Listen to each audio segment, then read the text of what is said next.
an original. From Story Studio Network.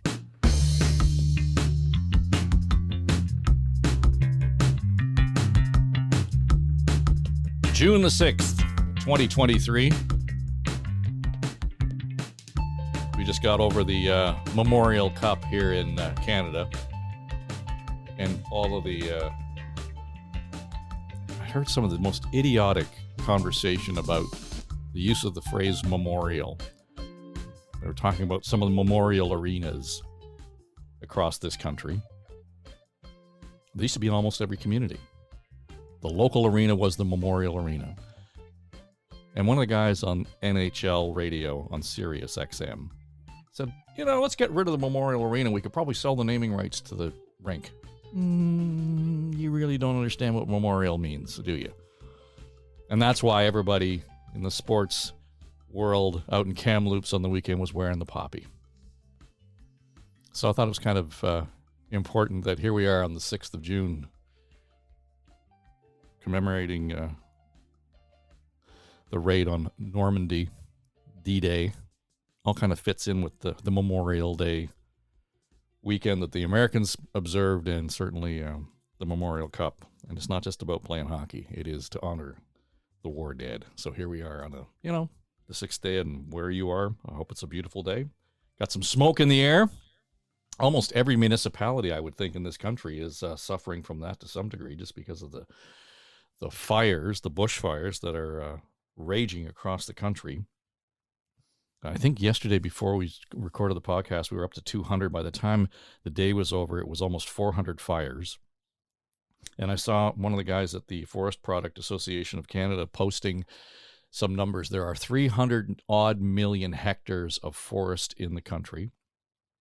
And right now, 10% of it is on fire. It's an extraordinary number. So, and it's only going to get worse. I saw Anthony Farnell's summer forecast, and the whole map is red. Everything's going to be hot, and dry, with little exception. Might get more rain down east, but it's still going to be hot. So that's the summer we are in for. Welcome in. It's Now and Next. Dave Trafford here for Story Studio Network. And we like to talk about stories here that we think are top of mind and probably have some level of effect on what it is you do with you and your family, your kids, your business, your recreation activities, your retirement, whatever it might be. But every once in a while, we like to kind of get down in the weeds and talk about what it is we do here and take a good look at the media landscape. A couple of weeks ago, we did that when we picked apart the podcast, the daily podcast from the New York Times, when they were talking about the backstory of a Me Too investigation that they did. And I just thought it was an important conversation to have based on what came out of it in terms of the media's behavior. This past weekend, I sat down and it took me about 40 minutes to read this article. It's huge. If you get a chance, pick it up. It's written, it's in the Atlantic, and it essentially talks about what the hell's going on at CNN. And at first I thought it was going to be kind of a, TMZ, BuzzFeed kind of gossipy piece about the personalities and everything else. No, it really kind of got down in the foundations of journalism, news media, the general landscape for broader entertainment media, etc., and some of the decisions that were made and how they were made and the outcomes that were there. So to talk about it, I sent the piece off to Kim Geddes and Barb DiGiulio, and we gave them the homework. They came back all ready to go. So it's good of you guys to be back. Thanks for being here. Thanks for having me. Thank you. So, and I said it was a lengthy piece, and I don't know. I'm sure I've only read it once. I bet if I went back and read it again, I'd probably pull out a few more issues. But first, I just thought it was brilliant writing and really great reporting, and the access that the Atlantic reporter had, I thought was extraordinary.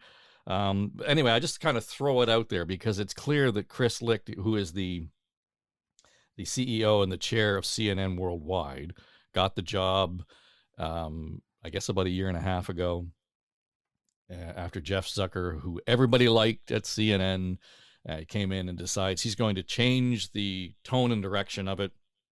We want to be less of the anti-Trump, more closer to the center in terms of our conversation. It was becoming too hard to take.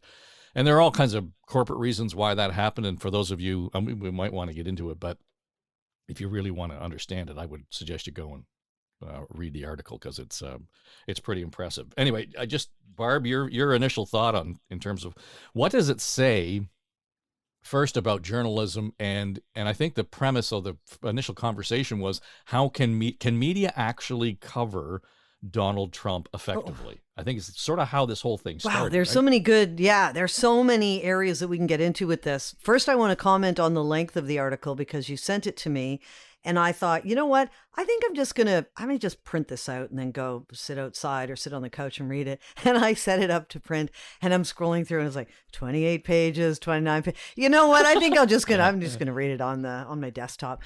Wow, there's so many things. So look, I get the intention of, is it Licht? Is that how we say his name? Chris Licht? Let's say it like that. Yeah. Okay. Licht. I get his intention of thinking, CNN perhaps alienating people by such a left-wing slant, so anti-Trump. So and I think generally in news, it's good to try to remain as neutral as possible, as objective as possible.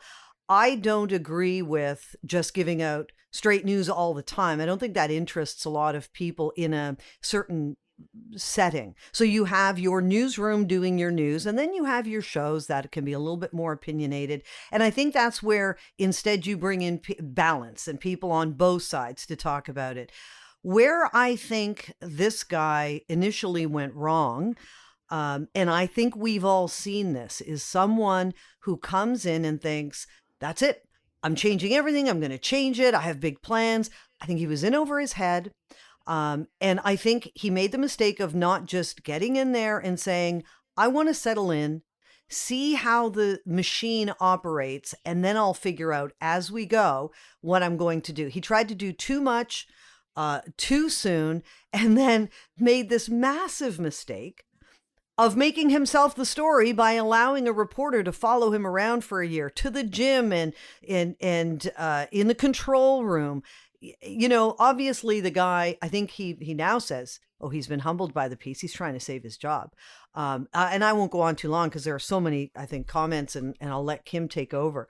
But and then him having the Trump town hall and filling it with Republican supporters, and then feeling like you didn't know what was going to happen. Just misstep after misstep. What does it say then, about the state of journalism in media, Kim? Because, on paper, it kind of makes sense. But the problem here is that to me, my mantra is always audience first. Mm-hmm. What is it your audience needs and wants? And clearly, on that aspect, he's failed because he put to Barb's point, he put himself or the organization first. And I know that sounds counterintuitive, but in our business, that's kind of what you need to do. Yeah, absolutely. I just want to start off by saying that I am out of toner and I'm out of paper because I did print it out. So Dave, I'm billing you for that. But something, I kudos to the reporter who had such access to this guy.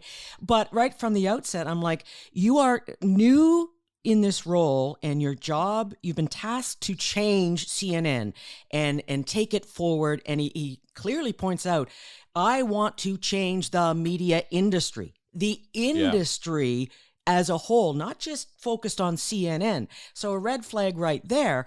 And it's about you. This is what he thought I was going to be a puff piece on him, how he's coming in and he's going to change things. He needs a leadership coach, and I know a good one if he wants to hire. But get down to work, observe what needs to change, what worked. Let's throw it on the board and just figure out where we're going to go.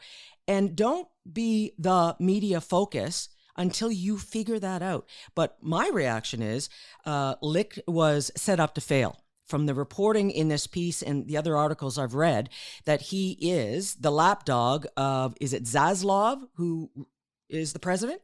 Yeah, He's the Warner Brothers CEO. Discovery guy, yeah. Yeah. Right. So from what I'm getting, his marching orders are from the top. He doesn't have ultimate autonomy. So how exactly is he going to lead that change when he's being told how to do it, when to do it? Yeah, and you know, you and I have both been in the position where we've come into an organization having to manage a newsroom, a large, and I'm certainly not CNN, but you know, whether it was CFRB for me and you, or Global News in Toronto for me as well. There is always an expectation, though, that when you walked into that role, and you did so differently than I did at News Talk 1010, because the former news director was still in the room, wasn't necessarily the case for you. But again, a different dynamic. There's an expectation implied, I think, that when the new person walks in, get ready for change. So you know, and I kind of looked at that in my situation. And I had to laugh. You talk about the top down. And one of the immediate things I got to in the conversation with when I got to Global was, your new eyes on this place, take a look at it. In 3 months, come back and tell me, you know, who's on your list. What should we do to improve? Who can we move? Whatever. Okay. So I went through and I came back with a list of 5 individuals. I said, we can do better than this on. We can go out and find people who would make us better and move these folks out. And that was it. And the slack-jawed response I got is, oh, you can't do that. I said, well, why can't we do that? Well, because, you know, there'd be implications in severance. I said, that's not what you asked me to do. You asked me to come in here and qualify what would make the place better. And I know past experience, when you let somebody go, it's just a matter of a check. So if you're not willing to do that, then you're not willing to change. You're not willing to get better. Now, needless to say, I didn't last long in that job. Right? So, but you're right. And to some degree, we've all been there. If you've been in that leadership management role, you know, that happens. Yeah. But there is an expectation, though. When you walk in that room, there's going to be change. Yeah, you were hired. I was hired to bring fresh ears, fresh eyes, and a fresh perspective to the newsroom and how it fits with the greater role in the radio station. Absolutely, Licht was paid big bucks to come in and lead that change. I totally get that, and you know, change is going to be hard. It has to be done, and this is why it has to be done. Fair enough, but in my example at CFRB, you had already started with the general manager and the program director in terms of changing and evolving CFRB from your grandfather's radio station to this new, trying to grow a younger audience with a bit of edge to the radio station in terms of its tone and what we do. And then when I come in following you to continue on that path, I had the conversation with my bosses. This is where we're going with this. We've started it. It's going to still take a couple of years. What are your thoughts on that? How do you proceed in terms of making CFRB the breaking news radio station on record? And so I brought my ideas and we implemented them. It didn't happen overnight, Dave. And it wasn't, you cannot be a bull in a china shop as the new leader and just ram it down people's throats. I'm coming in, they had a relationship with you. They had a relationship with the former news director, Dave Agar. All of that culture is already baked in. And so I needed to figure out who does what and why and figure out the culture, the norms and expectations before I implemented the first big change towards the ultimate goal of the radio station. Does that make sense? Is there an element as well of, and I don't even know if this is possible, but getting to the point of gaining the trust of the people who are reporting to you, the people Absolutely. who, you know, because that is the first thing when someone new comes in. Everyone is fearful of the change that's coming. How will it affect me? And in reading this Atlantic piece on Chris Licht, it seems he just did the opposite. He completely alienated himself from the staff. And we'll talk about it. We were talking about it a little bit before we went on the air. So far as moving his office that used to be right in the newsroom area up a couple of floors to a place that was difficult to find. Like, he really made himself inaccessible to his staff when the goal should have been, getting to know them and having them feel comfortable coming to him. Can I follow up on that, Dave, Yeah. just before you ask a question on the physical layout of a news organization? And absolutely, Barb is right. So Lick alienated himself. His office, or the previous news director, was right near the newsroom and the studios and the control room. And it was moved up to the 22nd floor. Staff didn't know even where he was or what he was doing. It's important in terms of the physical layout, if you're a news director or the head of a news organization, to be either in the newsroom or close to it, because you have that immediate access to your people if something breaks or they really need input or advice or insight in the moment, or something's happening on the air with a talk show host like you, Barb, that you can go in a break and have a conversation. We went through this when News Talk 1010 moved from 2 St. Clair down to Queen Street, and we're trying to design the new radio station. And the program director and I were, in the space. And at one point, Ben Dixon and I were going to be downstairs where his office was. And it was like, well, no, that's not right. Can we get my office closer to the newsroom? I was going to be down where the second studio was. And I ended up, my office, a tiny office inside the newsroom. And I didn't think it would matter until we were figuring out. I'm like, yeah, I need to be there for all of these reasons I just cited. That's why the physical layout of offices is important in a news organization. Yeah, it sounds like a small thing, but I remember when I was at Global, my office was right off the same thing, right off the larger newsroom. When I was there as the managing editor, I sat, there was almost like a horseshoe elevated space where I could sit there and I could look around and it was a large room. You could make eye contact with people all the way around the room. But I remember this day I'm sitting in my office and I can hear stuff going on and we're back and forth and so on. And my door was always open for a lot of reasons, not just because people could come in, because I wanted to hear what was going on. And I'm the geek who, while I'm working, I've got the Boston Marathon up on the television. I'm watching the race, right? And because that's what I do. I'll watch the Tour de France on TV or the marathon, but that's my thing. Anyway, I'm watching the race and just working along, and Leslie Roberts pops his head into my office and says, "Hey, did you hear what happened to the Boston Marathon?" I said, "Yeah, I'm watching it right now."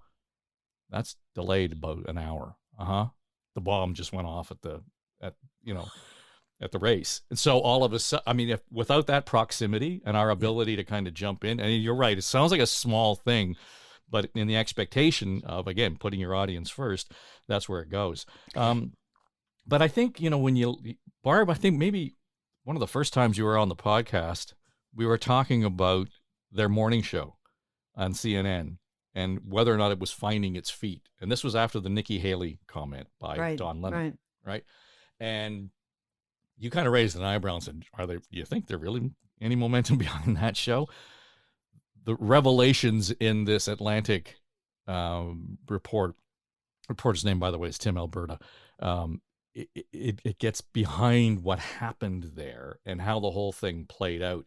And I was waiting for some kind of explosive moment in the reporting to say this was the thing that actually broke the camel's back, and that's why Don Lemon woke up one morning and found out after the show that he was no longer on the show. It was just a one line. He finally fired Don Lemon. It was what led up to it. That dynamic in there where, I think to Kim's point, this new CEO, I'm going to come in and be the change guy, didn't read the room. Now, Don Lemon was wrong for sure. Did not read the room. But as they were describing the background and all of that, we've all been in the control room and stuff is said in the control room that shall not leave the control room. In this article, it left the control room, right? when you could Right. see where Chris was getting really pissed off because Lemon would come back with an inane comment after every story. Like, shut up. Unless you've got something to add to the story, don't say anything. So small irritations like that led up to it.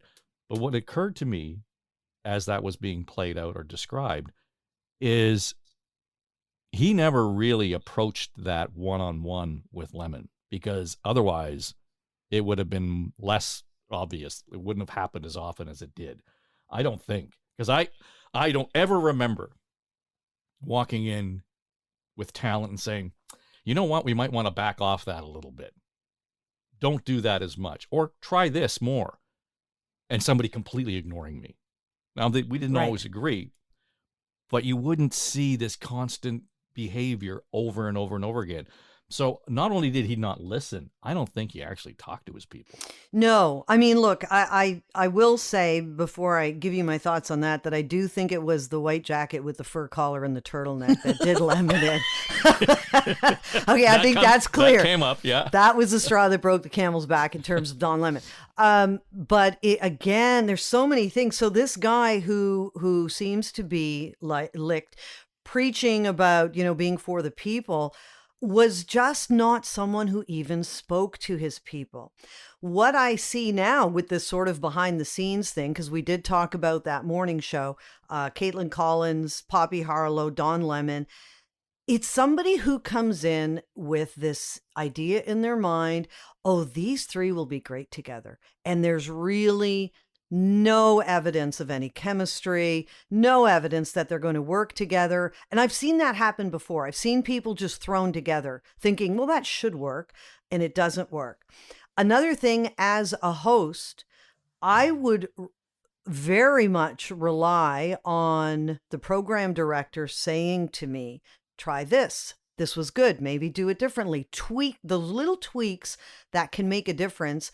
And I don't think this guy was involved. And going back, even as dumb as it is, to them coming back from break, and he had this jacket on, and Licht says, what the F is he wearing? But he doesn't even say anything to him. He gets probably the director to say, we're not loving the jacket that you've got on right now.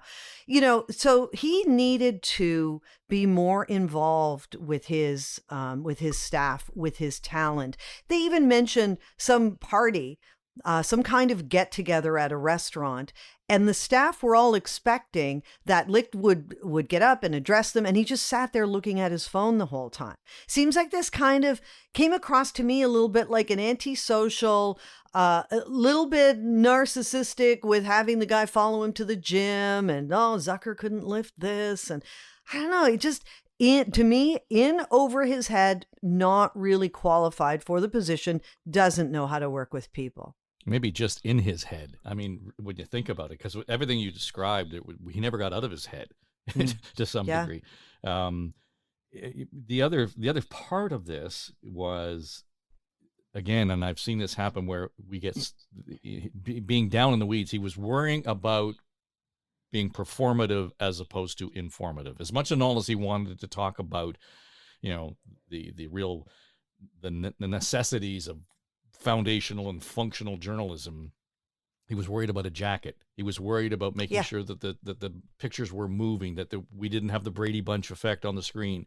That's what was coming out of him in terms of how he was seeing his ability to touch the audience. That's the sizzle, not the steak, right? That's what we talk about. That's the sizzle. And instead, he could have dealt with, I mean, we all know this, to take someone aside like a Don Lemon and say, look, you can't push back like that, or stop interrupting, stop talking over people. You'll be able to have your say, let them finish what they're saying, and then jump in. It makes for bad TV or bad radio when you're doing things like that. But yeah, he didn't know those ins and outs, the nuances, and he's worried more about what the set looks like, which is really much less important than the content.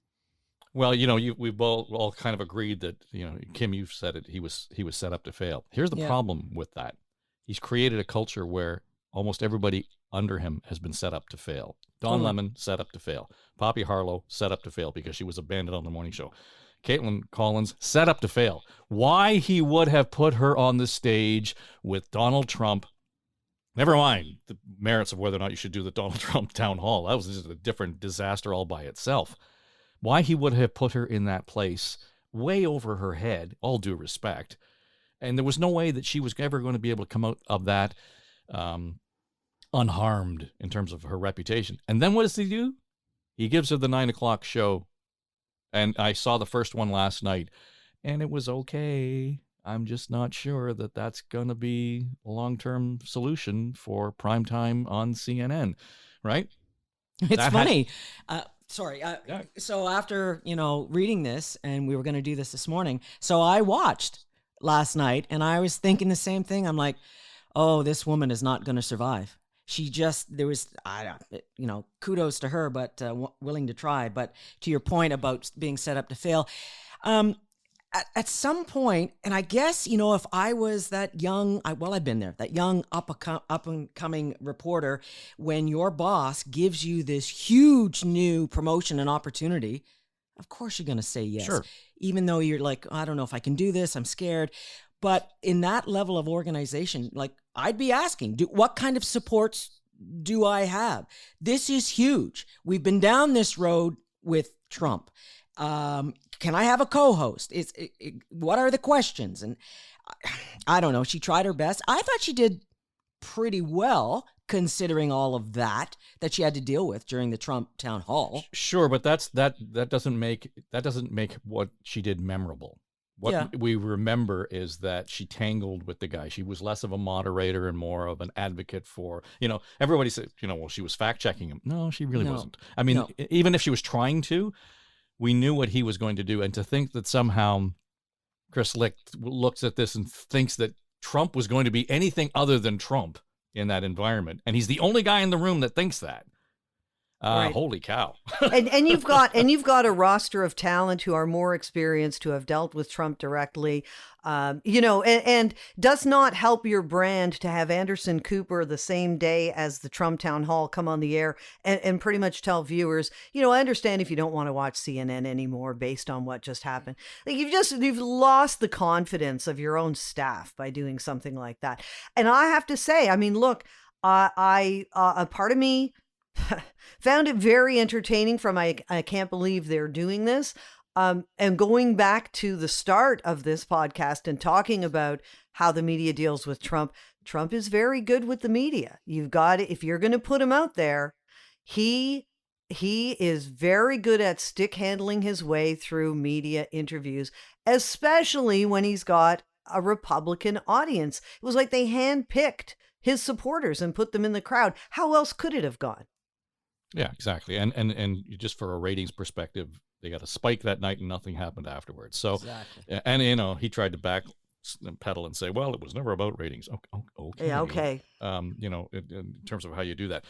Although when I kind of lit up when I read the part where he was describing the state of journalism, and he was talking about diversity in journalism and diversity in reporting.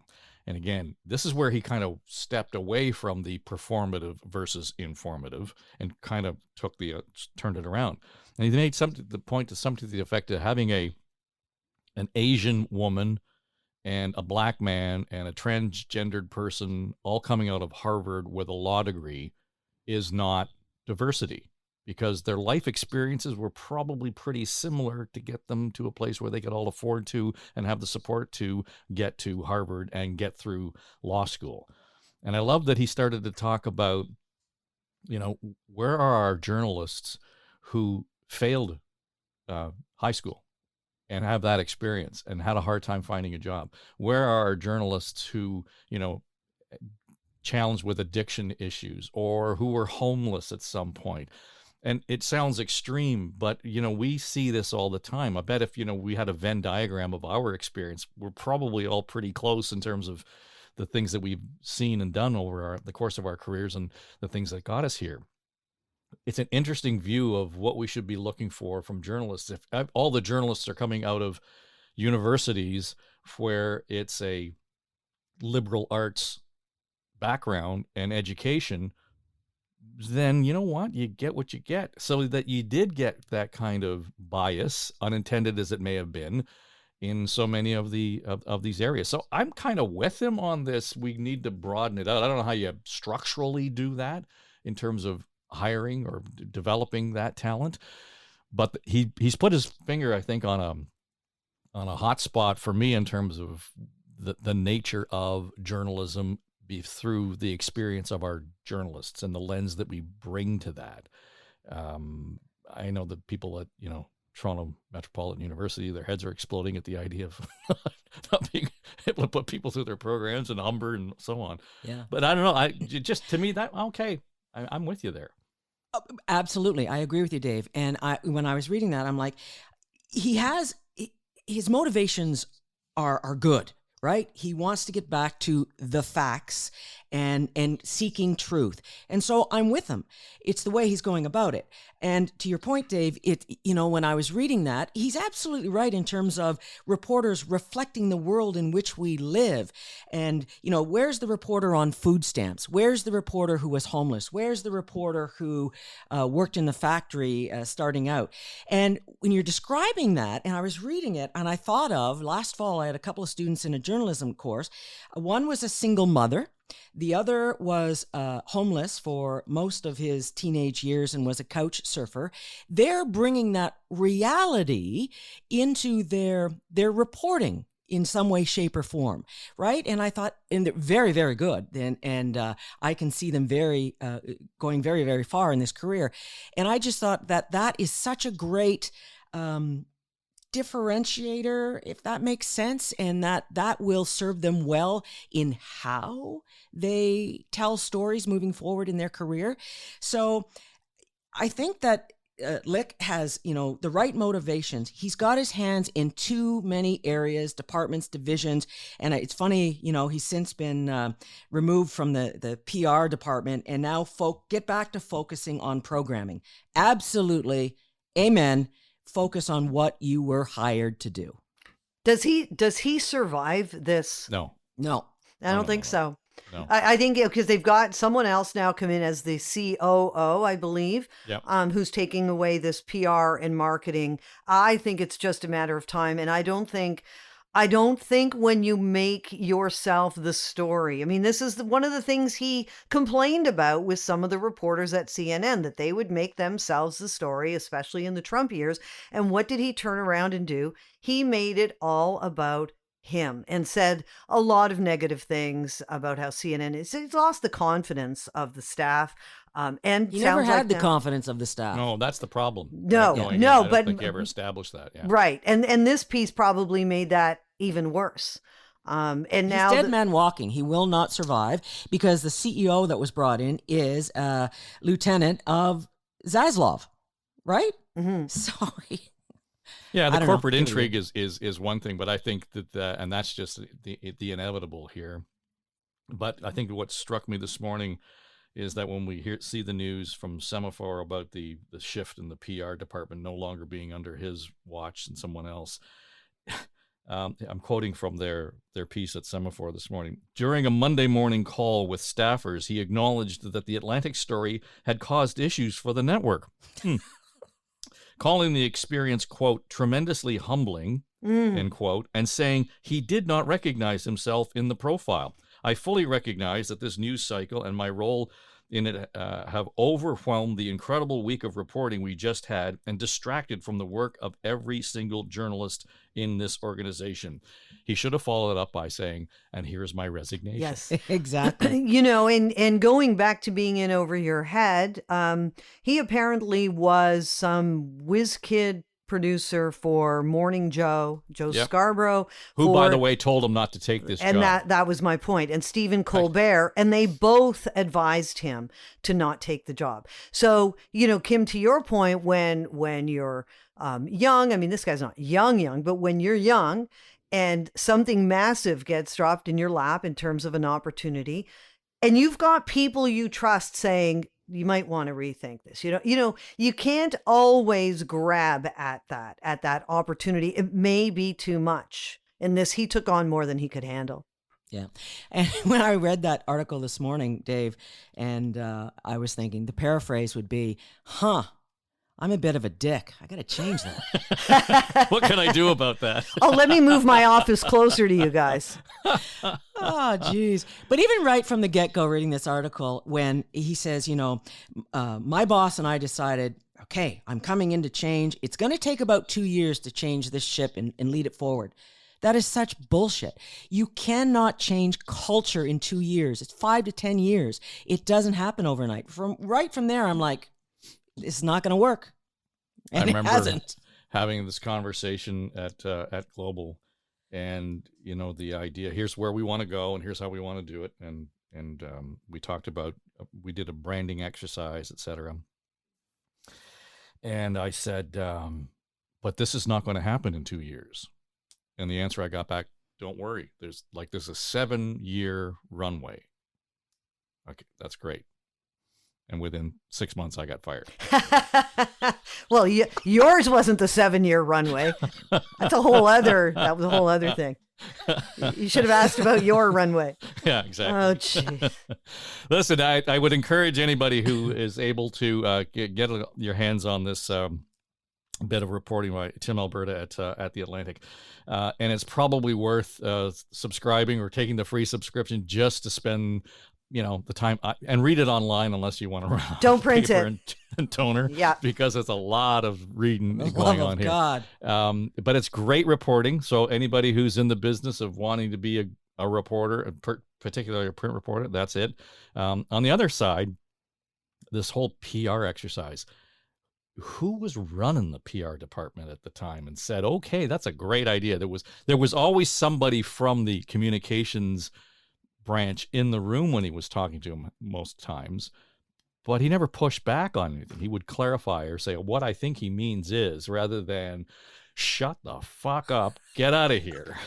Why Really good point, why? Why would you want to grant someone that kind of access to you, especially when you're new on the job? Why on earth would you think that would be a good idea? Especially when it's The Atlantic. I mean, Right. This is not a fluff piece Right. journalism spot, right? I mean, holy cow. I get, they're like, the bosses, we've got our new star and it's a new way forward and this is going to be great. Inside access to show what we are all about. Mm-hmm. Well, and we found out. Yeah. Right? Oddly, he's the only guy in the room that doesn't recognize himself. Everyone else says, no, that was exactly you. That's pretty much who he is. Yeah, Yep. Exactly. Barb DiGiulio, Kim Geddes, thanks for being here. This was a fun conversation. There will always be, this was kind of a step above just getting together over beers and ranting about the state of radio. No, this is great. This is great. Thank you. Which, by the way, we're going to be able to do this week because Aaron and I are attending Radio Days North America, all part of Canadian Music Week. How can we save radio in this country? If I had a toilet bowl flush, I would activate it right about now. Anyway, we'll join you. Listen, thanks, guys. It's good to be here. Thank you. All right. See ya. Pay no attention to that man behind the curtain. Now and Next is produced by Becky Coles. Our production manager is Jamie Nickerson. Audio editors are Mike Trutler and Drew Garner. And our sonic logo designer is Greg McDonald. Our executive producers are Dave and Aaron Trafford. This is SSN. Story Studio Network.